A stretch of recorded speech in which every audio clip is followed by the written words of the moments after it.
My name is Andre. I currently work at Herrick District Library as the Groundworks aide.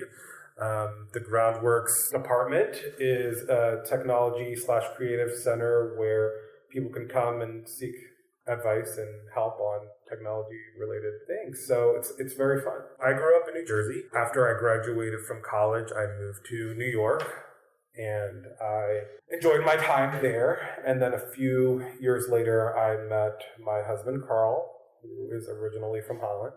And we ended up here due to the pandemic, and we wanted to be somewhere that had more space. So we escaped New York for a little bit, and then as time went on, we realized that it was probably safer to stay here than in New York. I'm here to talk about my husband, Karl. He is from Holland originally. We met 5 years ago in New York. We met online. And I mean, we've had such a good time the whole way. The past 5 years have been great. We ended up in Holland because when the pandemic began, or the shutdown started to begin, we were possibly going to be shut down in New York. We knew that we had space in Saugatuck, and we stayed there for 3 to 4 months, and our lease was approaching its term, and we decided to stay in West Michigan. We were looking at apartments to rent because we thought it would be temporary.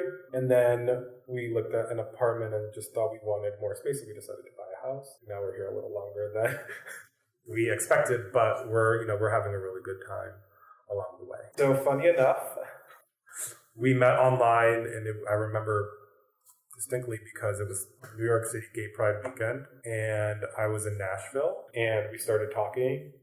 And that was a Saturday, and then we just really hit it off. And when I returned to New York, Monday, I think we had made plans to meet Wednesday for a picnic, and then we ended up meeting the day before because we couldn't wait. So it just happened very fast. And we met in Bryant Park in New York, which is right by Grand Central. And very cute thing he did this year for our anniversary, he got a picture of a map, and then it has downtown New York, and then it has Bryant Park, and then it has a little heart. So that's where we met, and it had what do you call them? Longitude and latitude, but I feel like there's a better word for it. So that's our meeting. My first impressions about Karl, I thought he was beautiful. And he was just very relaxed, where I tend to be a little bit more high strung. So it kind of works out to have somebody who doesn't take it all in as much as I do. And I think that is what keeps us going even to this day. He helps me realize that being irrational when I'm being selfish. And it's all kind of based on how he responds to things. Other than that, we just have a really good time together. That's my travel buddy. That's my drinking buddy. That's my person who comes with me to all the crazy things that I want to do, and I go with him to the things that he wants to. He would come with me to my drag shows. He would come with me to wrestling shows. He would come with me to concerts. There are two moments that I kind of realized he was the one. The first one was when we first started dating.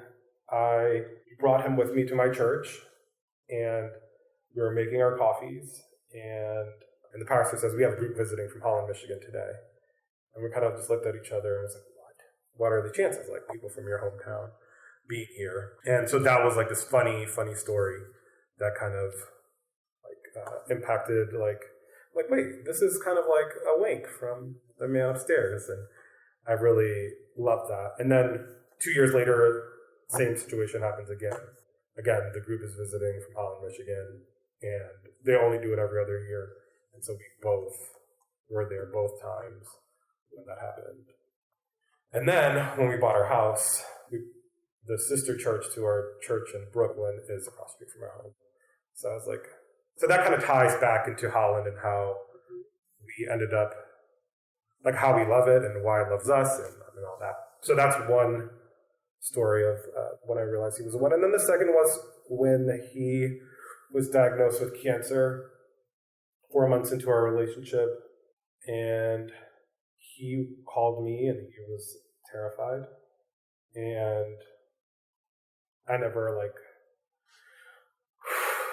never saw him like be so vulnerable. But I never saw him like be so scared. And I mean, it was only 4 months into our relationship, so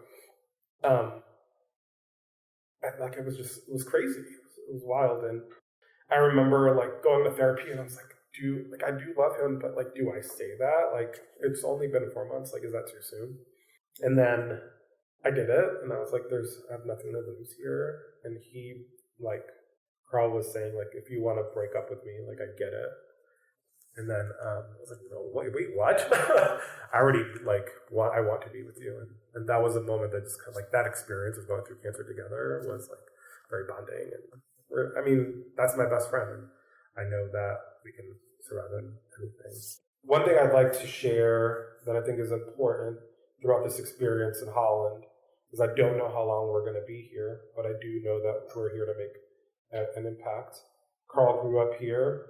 And so I think it's very important to leave Holland and say, like, we made XYZ impact.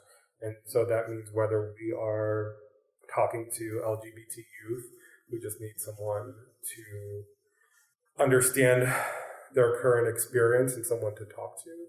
Also, just, being a physical presence, saying, like, hey, we're here and we're happy, and other people can be too.